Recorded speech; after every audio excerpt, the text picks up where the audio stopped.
Hey Dr. Lane, this is my assessment for chapter 1 through 5. Okay, so the problem is a child sits on a wooden horse on a carousel. The child has a mass of 40 kilograms and the radius from the horse to the center of the carousel is 5 meters. The carousel takes 90 seconds to make an entire revolution. So question 1.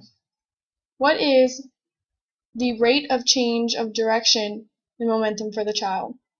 So Microsoft Word kind of sucks with trying to make like vector symbols. So for the momentum vector, I just gave it an exponent of 0, and the unit vector, I just gave the exponent 1, just to make it simple.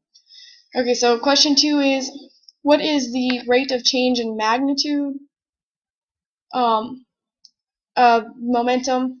So give the magnitude and direction of that vector, and for what's the rate of change for the child?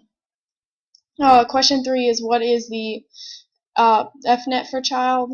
And question 4 is, what objects in the surrounding exert the force Fnet?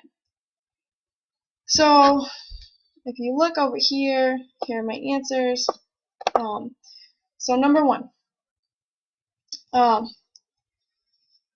So the rate of change of direction of momentum, since it's not moving at the speed of light, it's approximately mv squared over r, but first you have to find the velocity.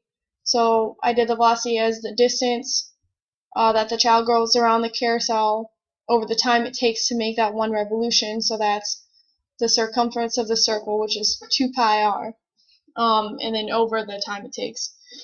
So you wind up getting this pi over 9 meters per second.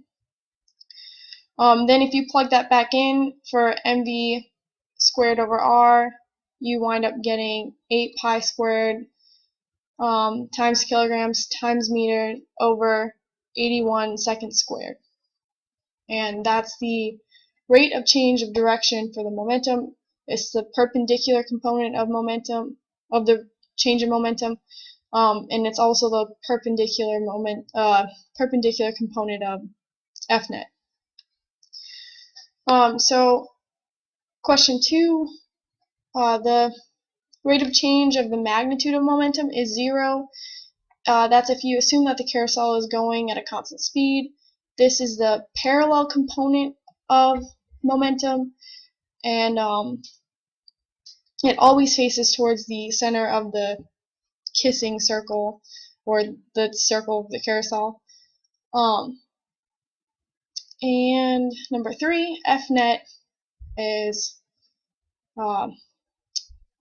it's not necessarily equal to the change in momentum, but it's what causes the change in momentum.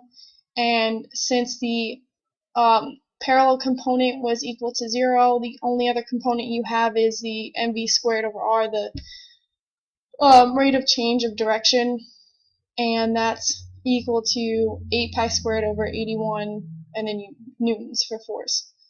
Part 4, what objects in the surrounding exert the force Fnet? So the horse that the child sits on, gravity from the earth, and air resistance. And that's it. Thanks.